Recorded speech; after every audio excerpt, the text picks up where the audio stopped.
Well, if it isn't another rabbit hole dragging me down into the abyss and wreaking havoc on my brain. By God, I guess you could even call this new fixation in my life a semantic error of sorts.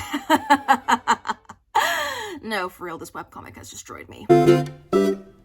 So your girl discovered semantic error and fell in love with it, as you do. It's funny, I'm sure you've seen some of the YouTube ads and trailers for it by now, but actually at the beginning of this year, some people on Instagram and my YouTube comment section were like, hey, have you heard of something called semantic error? Usually with recommendations people give me, I'll be like, oh my god, thank you, and then it'll be sitting on my to watch or read list indefinitely, unfortunately, because there's just so much stuff out there. And because I'm horrible, it's like, okay, I could watch or read this new thing, or I could reread this fanfic I've read 20 times now because it just scratches my brain the right way, or rewatch the Tokyo training arc of Haikyuu. But I don't know, I think when I went to look it up, the art style caught my attention because I liked that it was simplistic and clean, but yet it was clearly expressive and I could see the characters' personalities just through the cover art. And when I was reading the summary, I was like, oh, is this a Rivals to Lovers college AU scenario? With a nice hearty sprinkle of opposites attract? Oh, those are some tropes I like. Of course, the boys looked very pretty, and on top of it all, I actually studied computer science in college, and when I saw semantic error, I was like, semantic error? Is there programming involved with this webcomic? And then I heard there was a K-drama on top of the webcomic, and that the webcomic is based on a novel. So I checked it out, and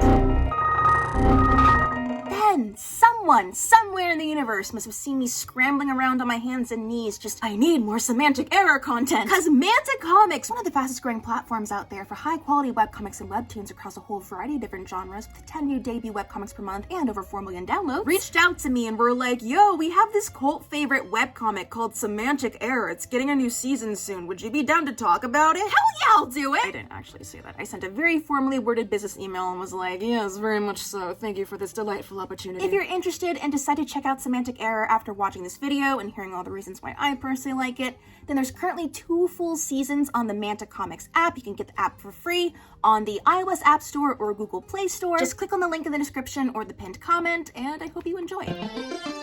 So, what is Semantic Error? Semantic Error was originally a Korean web novel that began serialization in 2018, and then went on to become the 2018 Ritty Books BL novel Grand Prize winner. Ritty Books is kind of like the Korean equivalent of Wattpad, and it was the #1 novel in the BL category on Ritty Books for 5 years. 5 years straight.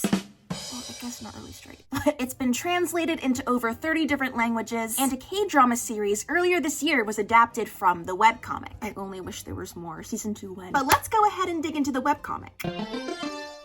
The story follows 2 polar opposite college students, Sang-woo Chu and Jae-young-jang, who come from completely different walks of life and are just about as different as 2 people can be. Sang-woo is a bit of a reclusive oddball and kind of operates like he's running on software all the time. He has this habit of letting go and throwing out any extra data or unnecessary information that's not relevant in his day-to-day routine, which results in him often forgetting people's names, faces. Not the most personable guy. He's this genius computer science student who's not really involved in any social groups. People refer to him as a robot because of his cold, aloof attitude. For him, everything has its set time and place. Sang-woo ends up having to do this group project presentation for this random required college class. Boy, I sure love taking those. And he has to do all of the work himself because all of his group mates just bailed for the presentation. Gee, I wonder what that's like. Now, some of the group members did have valid reasons for not contributing. One of them, their grandmother passed away. Another, a senior, had some award ceremony abroad. But regardless, Sang-woo tells the professor that none of the group mates participated, and the professor flunks them all, including the senior who was abroad, who is now unable to graduate because of this stupid course. Jesus Christ. Yeah, no, this scene deadass gave me like war flashbacks to when I was really struggling in this linear algebra course, and it was the last class I needed to graduate, and it was like, I don't know if I'm gonna be able to do this. I did graduate, thank God. Anyway, Sang-woo is indifferent to his group mates' pleas to hear them out and reconsider and talk to the professor, so he blocks and ignores them and moves on with his life. But he later runs into a problem when the visual designer slash artist he's working with on this video game he's developing has to call it quits and dip from the project. She finds a replacement designer she insists is amazing and sets up a meeting between them and Sang-woo that starts off really poorly because the new designer arrives like 40 minutes late. And who else could it be but Jaeyoung. Jang Jaeyoung is a design student known far and wide throughout campus as the sort of it boy. He has good looks, charisma, and affinity for the fine arts. He's energetic, extremely sociable, great with people, and involved with just about every activity and social group on campus. Though Sangwoo is initially disgruntled by Jaeyoung's lack of professionalism and his tardiness, he quickly changes his tune when he peeps Jaeyoung's resume, as well as his art skills. He's also impressed by Jaeyoung's declaration of, "I always finish what I start." But then, something peculiar happens when they agree to exchange numbers to work on the video game together, and Jaeyoung's number is already in Sangwoo's phone. Sangwoo, being the antisocial recluse he is like, what the heck? No, that's impossible. How? And when he calls the number, he pops up on Jaeyoung's phone as mother. It turns out that Jaeyoung is the senior that got over because Sangwoo snitched to the professor. Jaeyoung had serious senioritis and was fudging his attendance records for the class, and because he didn't communicate properly with Sangwoo as to why he couldn't do the group project, the professor wouldn't hear him out and left it to him to talk to Sangwoo to try to change his mind and remedy the situation, but Sangwoo would not hear him out because he blocked his number. Sangwoo realizes what's happened and books it from the meeting, and Jaeyoung swears his revenge, and from there on out, it's just the two of them constantly butting heads as Jaeyoung does his very best to mess with Sangwoo's very meticulous daily schedule and life. From crashing all of his classes and stealing his favorite coveted spot in all the lecture halls, to buying out all of his favorite coffee brands so he can't have any, the horror, all while wearing his least favorite color, red. Bet you were wondering why I keep flip-flopping outfits. Every video is meticulously planned, I swear. You wouldn't expect this to really matter in like the grand scheme of things, but it's the accumulation of little annoyances that dig under your skin, and for Sangwoo, who is so used to this routine he goes in and out of every single day, he's just unraveling from this. Minor chaos ensues, tensions rise as they butt heads over and over and over again. But then Jaeyoung decides to do a 180 because he's like, wait, I'm used to people liking me. I don't like Sangwoo not liking me. I'm gonna try to butter him up and change his mind about me. Jaeyoung, what the f? And he's like, why do I feel the need to be liked by Sangwoo so much? But this is weird. He's like totally not the type of person I want to be friends with in the first place. Why am I feeling this way towards a guy who's so cold to me? Uh-oh. And on Sangwoo's side, he gets so used to Jaeyoung's presence in his daily routine that when Jaeyoung gives him space and does his own thing, he's like, why do I feel like something's off? I can't focus when Jaeyoung isn't here. Uh-oh. He was so annoying and was constantly razzing and teasing me, and now that he's finally leaving me alone, I should be happy, but why am I feeling weird? And from there, the mutual pining starts and the slow burn begins. A lot more stuff happens, but I don't want to spoil the entire plot for you guys, so I'm just gonna get into my favorite aspects of the story, my favorite scenes, and why I like the characters so much and the relationship.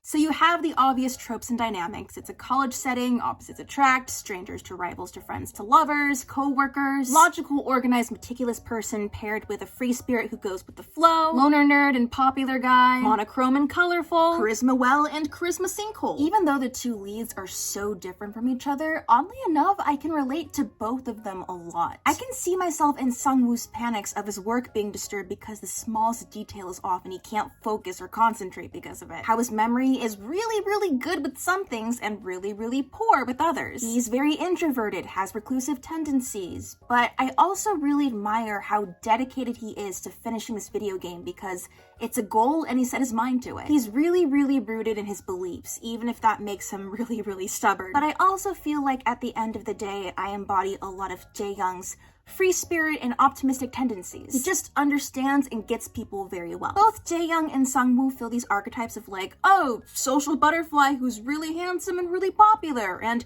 the reclusive loner who's aloof and cold. But even with those archetypes, they feel very real as characters, and at multiple points of the story, you'll either love them or be really annoyed at them. With Jaeyoung and Sangwoo both, there were so many moments where I was like, dude, what the f?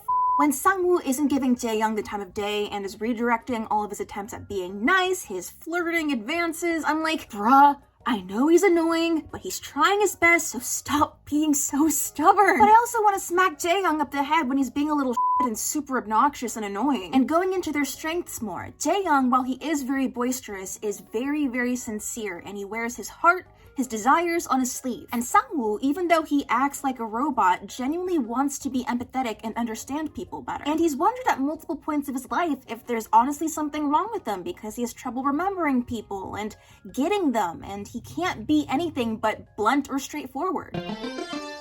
Sometimes people ask, why does opposites attract appeal to people? Why would you want people who are so different to be together? And using Sangwoo and Jaeyoung as a sort of case study for this, it's wanting to see two people learn and grow from one another, and in doing so, they become more holistic people themselves, a more rounded out person. It's broadening your worldview, opening your mind, and by doing so, understanding and loving someone you maybe didn't expect to, but once you're on the same page, it feels so worth it. And plus, it's always really fun seeing that journey of, okay, they're on totally different ends of the line right now. How are they gonna walk towards each other and meet in the middle? Is it gonna be smooth? Probably not, but it's gonna be fun to watch. And when perhaps something does come to fruition after all this work being put into this relationship, seeing how far they've gone from that initial first interaction and their initial perceptions of each other, it's... In Semantic Error, Jaeyoung realizes that he and Sangwoo basically have the exact same music taste when he starts playing music, and Sangwoo's like, oh yeah, that's like X track off of X album, and Jaeyoung's like, what? That's kind of like the catalyst for him to realize that, oh, maybe we're not so different after all, and he starts seeing Sangwoo as less of a cold person and more of something he can tap into. That is not meant to be euphemism, I swear to God. Their romantic relationship, kind of paralleling their initial hostility with each other, is built on the accumulation of a bunch of little things. Sangwoo always wears this baseball hat that acts sort of like a shield, and when it's removed, it's like he's letting his guard down. At the start of their sort of hot and cold friendship, Jaeyoung removes Sangwoo's hat because they're getting into costumes, and he's like, oh, let me help you with that. But Sangwoo gets really angry and has a very visceral reaction to having his hat removed. But as they get closer and closer, when Jaeyoung jokingly removes Sangwoo's hat, Sangwoo is not angry, he's just mildly annoyed and is like, okay, give me my hat back. And even though Jaeyoung is super touchy-feely and is always teasing Sangwoo, when it comes to the moments that really count and have a huge impact on their relationship, it's Sangwoo who is holding the reins. Jaeyoung respects Sangwoo's boundaries when he's like, don't touch my hat, don't surprise me by patting my head or grabbing my wrist. But then, ironically, that eventually starts frustrating Sangwoo because he wants to start doing affectionate stuff with Jaeyoung, but because he's bad at expressing himself and the ball's in his court, he's kind of just blue screening. And their first kiss, holy Hi, Editing Coley here. Wanted to clarify because I realized their first kiss was technically when Sangwoo spontaneously kissed Jaeyoung when he was taking a nap. But since Jaeyoung didn't get a chance to reciprocate, I don't know if that really counts. It's kind of ambiguous, just thought I'd make note of it. Back to their kiss. They're both drunk, so their emotions and passions are coming out full blast, and Jaeyoung is like, all right, in 1 minute, I'm going to kiss you. If you don't want this, then turn me away now. And Sangwoo just goes for it. He dives in and takes charge himself. Yes, Sangwoo. There is some drama and annoying tension and constant miscommunication, but not like the, oh, you hear something you're not supposed to hear sort of thing. It's just, they're not on the same wavelength, so when they say something, it just doesn't really click for the other person. It's just, it's almost like a language barrier sort of miscommunication. It's just initially they're not really understanding what the other person is saying, but eventually they do. They put in the work and it's great. As for Spice, it's more of a slow burn, which I can really appreciate because you're getting to know each character individually as they're getting to know each other as well. You really get into their head and understand, oh, that's why they think this way, or that's where they're coming from. Like, there is some naughty stuff, but it's not gonna be like there's naked dicks on your screen. I actually studied computer science in university, and hearing Sangwoo mention some coding stuff off the cuff here and there, it kind of had me wiggling around in my seat when I remembered all of the old coding projects I had to do back in the day when I'd stay up all night, riddled with anxiety, trying to get the code to work over and over again. Which brings me to the question I'm sure a few of you are wondering, what is a semantic error in programming? Finally, I'm using my degree for something, and of course it's for a BL webcomic review. God, my parents must be so proud. When you're coding, a semantic error is basically when the instructions you're putting into a computer make sense grammatically, but logically it's wrong and causes it to produce incorrect data or errors. It's like if I were to say, put the CD into the tape cassette player if you want to listen to some cool music. What I said makes grammatical sense. It's not like I said CD if into put the cool. But logically speaking, you know that a CD doesn't belong in a tape cassette player, and if you were to put it in, then the result would be a broken CD or a broken tape cassette player. Which connects to this whole idea that Sangwoo's life is like a computer program, executing commands and functions flawlessly day in and day out with very specific syntax, rules, structure. But once Jae-young gets involved and goes in and out of Sangwoo's life throughout the story, without Jae-young as part of his life and screwing around with him, he feels like something is off and he can't focus right. A semantic error. Structurally or grammatically speaking, everything in his life should be working out fine, but the meaning isn't there. And it all comes together. This is why I need to become a professor at some point. I could dual wield a beginner's guide to programming and a beginner's guide to fanfic.